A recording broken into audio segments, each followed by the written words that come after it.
Hello students, today we are going to continue our chapter Why do we fall ill, and the topics are Principles of Treatment and Principles of Prevention. कभी ना कभी आप बीमार जरूर पड़े होंगे और आपने देखा होगा you feel better when you sleep for some time. कई बार तो सिर्फ रेस्ट करके आपको आराम आ जाता है, पर कई बार आपको ट्रीटमेंट के लिए मेडिसिन की हेल्प लेनी पड़ती है. तो जो ट्रीटमेंट हम लेते हैं उसमें दो प्रिंसिपल इन्वॉल्व हैं. दो स्टेप्स में हम ट्रीटमेंट करते हैं अपनी प्रॉब्लम का, अपनी बीमारी का. पहली चीज है डिजीज के सिम्टम्स के इफेक्ट को रिड्यूस करना, ऐसी मेडिसिन लेना कि सिम्टम्स का इफेक्ट रिड्यूस हो जाए. और दूसरी चीज है डिजीज के मेन कॉज को किल करना, माइक्रोब्स को किल करना. तो पहली चीज है ट्रीटमेंट और टू रिड्यूस द सिम्टम्स. हमने देखा था इन्फ्लेमेशन. क्या होता है इन्फ्लेमेशन? हमारी इम्यून सिस्टम कुछ सेल्स को रिक्रूट करती है जब भी कोई फॉरेन एजेंट यानी माइक्रोब हमारे बॉडी में आता है. This recruitment process is called as inflammation. तो इन्फ्लेमेशन की वजह से बॉडी में बहुत सारे सिम्टम्स होते हैं, जैसे कि swelling, pain, redness, fever, loose motion etcetera. तो हम मेडिसिन लेते हैं, कई बार पेट दर्द होता है आपको, आप सिंपल केमिस्ट से जाकर कोई मेडिसिन ले आते हो, पेन किलर ले लेते हो और आपका पेन रिड्यूस हो जाता है. कई बार तो छोटे मोटा पेन होता है और आपको एक दो गोली में ही आराम आ जाता है. पर कई बार केमिस्ट की उस एक सिंपल पेन किलर से आपको रिलीफ नहीं मिलता है 1, 2, 3 दिन तक भी. फिर आपको तभी आप ठीक होते हो जब आप डॉक्टर के पास जाते हो. तो आप डॉक्टर के पास जाकर क्यों ठीक होते हो? क्योंकि सिर्फ अभी तक आप अपने सिम्टम्स के इफेक्ट को रिड्यूस कर रहे थे. पेट दर्द, लूज मोशन, हेडेक, फीवर, जो भी आपको प्रॉब्लम थी, आप उस प्रॉब्लम के सिम्टम्स को ही रिड्यूस कर रहे थे. प्रॉब्लम की रूट कॉज को किल करने के बारे में अभी तक आपने सोचा ही नहीं. आप डॉक्टर के पास जाते हो, डॉक्टर पहले तो टेस्ट करता है आपके साइन एंड सिम्टम के बेसिस पे. जब कंफर्म हो जाता है कि क्या प्रॉब्लम है, डॉक्टर आपको एंटीबायोटिक देता है. डॉक्टर डिजीज के मेन रूट कॉज को आइडेंटिफाई करके उसको किल करने के लिए मेडिसिन देता है, तब आप पूरी तरह से ठीक हो जाते हो. तो दूसरी चीज है ट्रीटमेंट के लिए दूसरा हमारा प्रिंसिपल है to kill the disease causing microbes या पैथोजेंस. तो जब हम एंटीबायोटिक लेते हैं या ऐसी ड्रग्स जो माइक्रोब को किल कर सके, जब वो लेते हैं तो हम माइक्रोब्स को पूरी तरह से किल कर पाते हैं और बहुत जल्दी ठीक हो जाते हैं. अब हम देख चुके हैं कि इन्फेक्शियस एजेंट्स को हमने कुछ कैटेगरीज में डिवाइड किया था, पहले भी बात कर चुके हैं. Virus, bacteria, fungi, protozoa, worms. इन कैटेगरीज में हमने क्यों डिवाइड किया था? क्योंकि उस कैटेगरी के अंदर के सभी मेंबर मोर और लेस सिमिलर हैं. उस कैटेगरी के सभी मेंबर्स मोर और लेस सिमिलर हैं, उनकी बायोकेमिकल पाथवेज बहुत सिमिलर हैं. तो हम कोई ऐसा ड्रग आइडेंटिफाई कर लें जिससे कि आपने देखा था कि सभी बैक्टीरिया की बाहर से भी दिखने में सिमिलर है और इनकी बायोकेमिकल पाथवेज भी बहुत सिमिलर हैं. तो एक ग्रुप के सभी मेंबर्स की बायोकेमिकल प्रोसेसेस, लाइफ प्रोसेसेस बहुत सारी सिमिलर हैं, जो कि ग्रुप किसी दूसरे ग्रुप के साथ नहीं सिमिलर है, बिल्कुल डिफरेंट हैं. तो हम कोई ऐसी मेडिसिन चूज कर सकते हैं, कोई ऐसी मैकेनिज्म चूज कर सकते हैं जो उस माइक्रोब की बायोकेमिकल प्रोसेस को टारगेट करे, ब्रेक कर दे और उसे कंप्लीट ना करने दे, जिससे कि माइक्रोब की डेथ हो जाए. आपको पता है बैक्टीरिया अपने आप में यूनिक है. क्यों? क्योंकि ये प्रोकैरियोटिक सेल है. इनकी सारी पाथवेज हमसे बिल्कुल डिफरेंट है. इनका रेस्पिरेशन हो बिल्कुल अलग है, क्योंकि इनमें माइटोकॉन्ड्रिया नहीं होते, मीजोसोम्स की हेल्प से होता है. आप सेल चैप्टर में पढ़ चुकी हो प्रोकैरियोटिक सेल के बारे में. इनमें अलग तरह की खास सेल वॉल होती है, हमारे अंदर नहीं होती. राइबोसोम्स की बात करें तो इनमें 70S होते हैं, हमारे अंदर 80S होते हैं. तो ऐसे बहुत सारे डिफरेंसेस हैं कि यूनिक से होते हैं बैक्टीरिया. तो हम कोई ऐसी पाथवे चूज कर लेते हैं जिसको हम डिस्टर्ब कर सके, ब्रेक कर सके और जिसको ब्लॉक कर सके. तो एंटीबायोटिक हम यूज करते हैं. एंटीबायोटिक दो वर्ड से बना है, एंटी और बायोस. एंटी मीन्स होता है अगेंस्ट, बायो मीन्स लाइफ. किसकी लाइफ के अगेंस्ट है? We are talking about microbes. तो ये माइक्रोब्स की लाइफ को किल करेगा। हमारे लिए नई बात हो रही है, हमारे लिए तो ये प्रोबायोटिक्स होते हैं, पर ये माइक्रोब्स के लिए होते हैं एंटीबायोटिक। क्यों? क्योंकि ये माइक्रोब के अंदर की किसी प्रोसेस को ब्लॉक कर देते हैं और वो प्रोसेस जब कंप्लीट नहीं होती है तो माइक्रोब की डेथ हो जाती है। हमने पहले भी देखा था, जैसे हमने सेल वॉल प्रोसेस को रोक दिया तो सेल वॉल नहीं बना पाएगा बैक्टीरिया, तो उसकी डेथ हो जाएगी। तो हमने ये चीज यूज करी है। इसी तरीके से हम देखते हैं कि ऑलमोस्ट सभी प्रोटोजोन्स भी सिमिलर होते हैं। याद होगा, आपने पढ़ा था, ये मलेरिया कॉजिंग प्लाज्मोडियम है, काला आजार कॉजिंग लीशमैनिया है और स्लीपिंग सिकनेस कॉजिंग ट्रिपैनोसोमा है। सभी मोर और लेस सिमिलर होते हैं।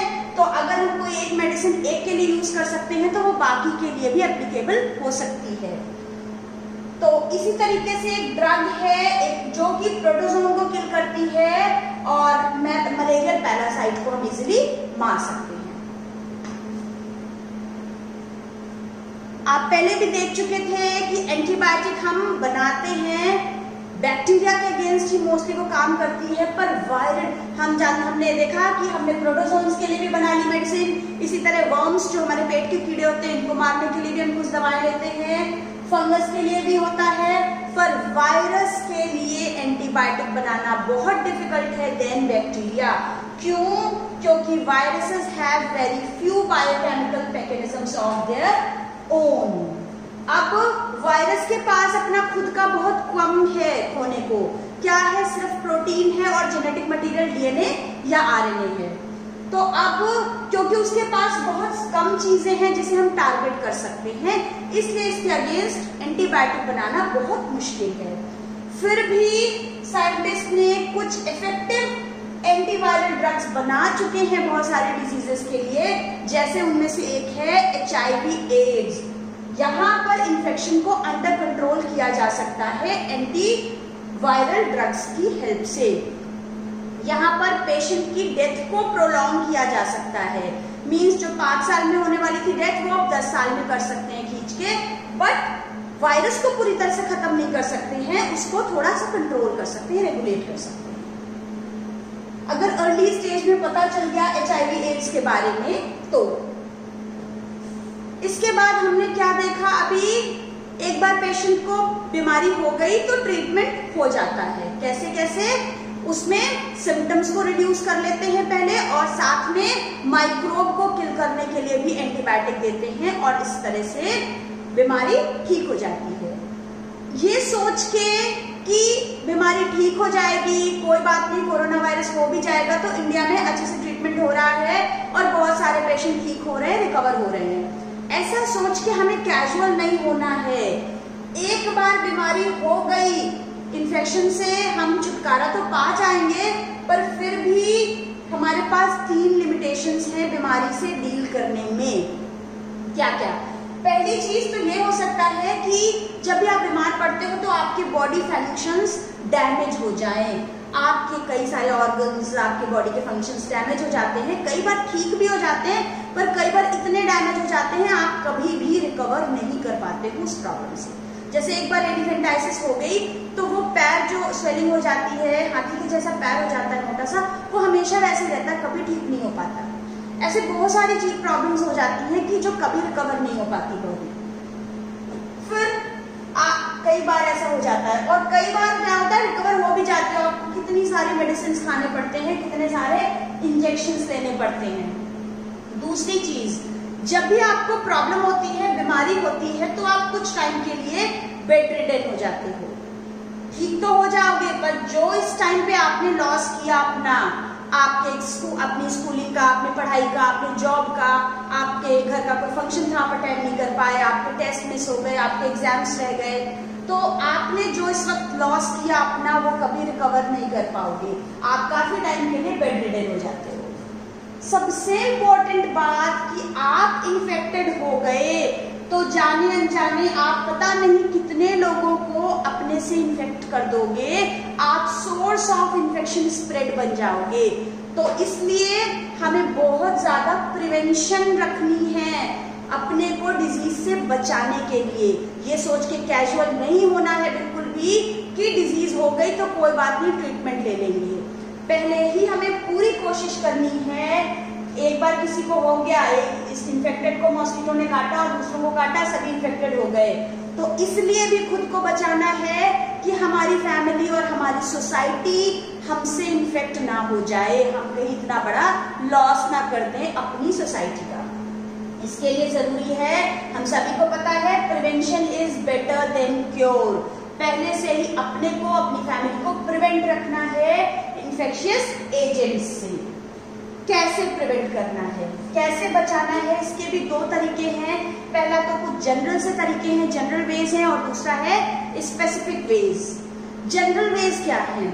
जनरल वेज में हम बात करते हैं कि हम एक्सपोजर को ही प्रिवेंट कर ले, माइक्रोब को अपनी सराउंडिंग में ही आने ना दें। एक्सपोजर को हम प्रिवेंट कर दें माइक्रोब्स के साथ, जो एक्सपोजर हमारा होने वाला है वो होने ही ना दें।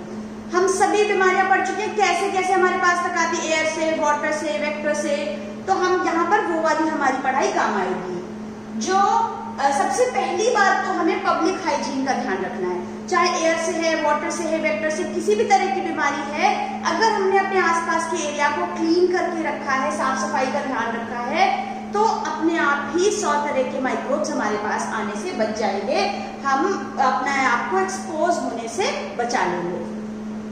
तो अपने आसपास हमें साफ सफाई रखनी है, ओपन एरिया में कहीं फीकल मैटर ना हो, इस चीज का ध्यान रखना है। पब्लिक टॉयलेट्स या जो भी टॉयलेट्स हैं यूज करने हैं। इसके अलावा हम आगे बात कर रहे थे, दूसरी इंपॉर्टेंट चीज है, बार बार बात कर रहे हैं, बैलेंस डाइट लेनी है। प्रॉपर और सफिशिएंट फूड हर एक के लिए अवेलेबल होना चाहिए, ताकि हम अपने आप को हेल्दी बना सके इन्फेक्शन से रेजिस्ट करने के लिए। इसके अलावा जो एयरबोर्न डिजीजेस हैं, उनके प्रिवेंशन के लिए हम क्या कर सकते हैं? हम ऐसी लिविंग कंडीशंस प्रोवाइड करें जो ओवर क्राउडेड ना हो। अभी कोरोना के बाद से हेल्थ और डिजीजेस के सभी बातों के मायने ही बदल जा रहे हैं। अब हम जब भी बात करेंगे तो हमेशा सोशल डिस्टेंसिंग को अपनी हैबिट में इंक्लूड करेंगे, सोशल डिस्टेंसिंग हमेशा मेंटेन करेंगे। एक बार कोरोना चला भी जाएगा, we need to change our habits for ever. तो एयरबोर्न डिजीजेस के लिए हम डिस्टेंस मेंटेन करेंगे। वाटरबोर्न डिजीजेस के लिए बहुत इंपॉर्टेंट है कि हम वाटर को प्योरीफाई करके ही पिएंगे, सेफ ड्रिंकिंग वाटर सभी के लिए अवेलेबल हो, और हम वाटर के सभी कंटामिनेशंस को किल कर सके, सभी माइक्रोब्स को किल कर सके। वेक्टर बॉर्न डिजीजेस को कैसे प्रिवेंट कर सकते हैं? हमारे घरों में, आसपास में, कहीं पे भी, किसी भी चीज में, किसी हाउस होल्ड चीज में भी पानी इकट्ठा ना होने दें। वंस इन अ वीक जरूर सारी अच्छे से साफ सफाई करें कि किसी में पानी तो नहीं रह गया है। इस बात का बहुत ध्यान रखना है कि मॉस्किटो को डेवलप नहीं होने देना है, पानी नहीं इकट्ठा होने देना है। ये तो जनरल से तरीके हैं कि कैसे हम एयरबॉर्न, वाटरबॉर्न या वेक्टरबॉर्न डिजीजेस के लिए अपने को प्रिवेंट कर सकते हैं, उसका एक्सपोजर होने से अपने को बचा सकते हैं। साफ सफाई रखिए। दूसरी चीज है स्पेसिफिक वेज ऑफ प्रिवेंशन। एकदम स्पेसिफिकली कैसे टारगेट करना है, माइक्रोब बॉडी में आ ही गया है तो आने से बचाना है बाहर तक, और बॉडी में आने के बाद क्या होता है, हमारा इम्यून सिस्टम होता है हमारे बॉडी में। एक तो पहली चीज हम क्या कर सकते हैं, इम्यूनाइजेशन कर सकते हैं वैक्सीन देकर। वैक्सीन क्या होता है, हम पहले ये देखते हैं। एक इंग्लिश साइंटिस्ट थे एडवर्ड जेनर, 200 सेंचुरी पहले की बात हो रही है। एडवर्ड जेनर ने देखा कि जिन मिल्कमेट्स को काउपॉक्स हुआ था कभी भी, उनको स्मॉल पॉक्स नहीं हुआ even at the time of epidemics. महामारी फैल गई पूरे एरिया में, सभी को हो रहा है, पर जिनको कभी भी लाइफ में काउपॉक्स हो चुका था उनको स्मॉल पॉक्स नहीं हुआ। ऐसा देखा इन्होंने एडवर्ड जेनर ने। तो एडवर्ड जेनर ने क्या, ये काउपॉक्स जो है ये बहुत ही माइल्ड डिजीज है। एडवर्ड जेनर ने डेलिबरेटली पेशेंट्स को काउपॉक्स का वायरस दिया, काउपॉक्स डिजीज उनको बॉडी में उनको इन्फेक्शन दिया। तो देखा ये तो माइल्ड थी, कोई खास इफेक्ट नहीं हुआ। देखा जिनको भी इन्होंने दिया काउपॉक्स उनको स्मॉल पॉक्स नहीं हुआ, वो सभी बच गए। स्मॉल पॉक्स और काउ पॉक्स काफी क्लोजली रिलेटेड वायरसेस हैं, दोनों एक जैसे दिखते हैं। इस तरीके से हम अपने इम्यून सिस्टम को फूल बना सकते हैं। काउ के लिए लैटिन में वर्ड है वैका और काउ पॉक्स के लिए वैक्सीनिया।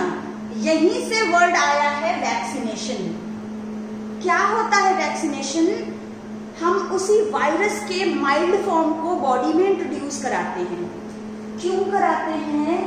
हम देखते हैं कि हमारे बॉडी में एक इम्यून सिस्टम होता है, बार बार हम बात कर रहे हैं। इम्यून सिस्टम क्या होता है? हमारे बॉडी में कई WBC होती है, व्हाइट ब्लड सेल्स की कई सारी सेल्स होती हैं, लिम्फोसाइट्स, मोनोसाइट्स।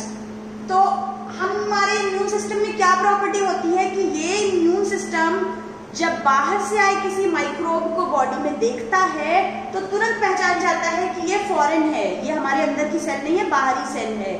तो उसको तुरंत देख के पहले तो किल करने लगता है माइक्रोब को, और दूसरी बहुत इंपॉर्टेंट चीज करता है, ये उसको पहचान के याद रख लेता है, फोटो खींच के दिमाग में बिठा लेता है, उसको रिमेम्बर कर लेता है उस माइक्रोब को। रिमेम्बर करने से क्या होता है? ये अपना दुश्मन वांटेड में उसको चिपका देता है, वांटेड की लिस्ट में। जब ये उस पैथोजन को, उस माइक्रोब को पहचान जाता है और दोबारा वही सेम माइक्रोब हमारे बॉडी में एंटर करता है, तब ये बहुत ज्यादा विग्रसली उससे लड़ाई करता है और उस वायरस को हमारे बॉडी में एंटर नहीं होने देता है, उसको मार के भगा देता है। एक्चुअली वैक्सीनेशन में हम इस चीज को, इस प्रॉपर्टी को, इम्यून सिस्टम की इस प्रॉपर्टी को इस्तेमाल करते हैं। क्या है इम्यून सिस्टम की प्रॉपर्टी? कि पहली बार माइक्रोब को देखेगा तो लड़ाई करेगा, साथ में रिमेम्बर कर लेगा, और जब दोबारा सेम माइक्रोब को देखेगा तो बहुत विग्रसली उससे फाइट करेगा और उस माइक्रोब को हमारे बॉडी में डेवलप होने नहीं देगा और उस इन्फेक्शन को मार भगाएगा।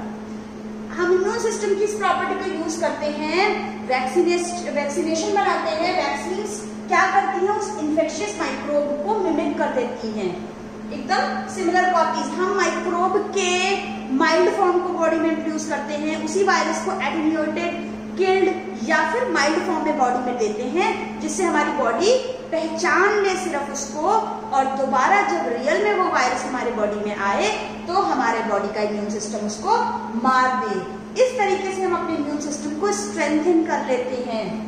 इस तरह से हम अपनी बॉडी को इन्फेक्शियस डिजीजेस से प्रोटेक्ट कर सकते हैं वैक्सीनेशन देकर। वैक्सीनेशन हमने कई सारी अपनी डिजीजेस के अगेंस्ट बना ली है। वायरस के अगेंस्ट एंटीबायोटिक बनाना मुश्किल है, तो कैसे बचा सकते हैं? कई सारे डिजीजेस हैं जिनके लिए अभी तक कोई मेडिसिन नहीं है, कोई ट्रीटमेंट नहीं है, तो उनके अगेंस्ट वैक्सीनेशन बनी है, जिसको देकर हम बॉडी को इम्यून बना सकते हैं, इम्यूनाइजेशन कर सकते हैं। तो ऐसी कौन कौन सी डिजीजेस हैं जिनके अगेंस्ट वैक्सीन बनी है? Tetanus, diphtheria, whooping cough, measles, polio. Polio के बारे में एक बात मैं ऐड करना चाहती हूँ कि पोलियो का वायरस 2014 में पोलियो हमारे इंडिया से पूरी तरह से इरेडिकेट हो चुका है। इसका मतलब ये नहीं है कि पोलियो वायरस खत्म हो गया है। पोलियो वायरस तो एटमॉस्फेयर में होगा जरूर कहीं, पर हम सभी को इतने लार्ज स्केल में इसका वैक्सीनेशन कैंपेन चलाई गई जो पोलियो की, सभी लोग अवेयर हुए, कितने भी रूरल एरिया में हो, कितने भी सभी लोग पोलियो वैक्सीन अपने बच्चों को जरूर देते हैं। इस अवेयरनेस की वजह से पोलियो वायरस एटमॉस्फेयर में भले ही हो, पर हमारे बॉडी में अपनी जगह नहीं बना सकता, क्योंकि सभी बच्चों की बॉडी पोलियो के लिए इम्यून हो चुकी है। तो 2014 में पोलियो हमारी कंट्री से पूरी तरह से खत्म हो चुका है। इस तरीके से हम अपने इम्यून सिस्टम को स्ट्रॉन्ग बनाकर, हेल्दी बनाकर बहुत सारी डिजीजेस से बच सकते हैं, अपने आप को प्रोटेक्ट कर सकते हैं। तो with this we have finished our chapter why do we fall ill. अगर अच्छा लगा, समझ में आया, तो मेरे चैनल को लाइक और सब्सक्राइब करना ना भूलें। Thank you.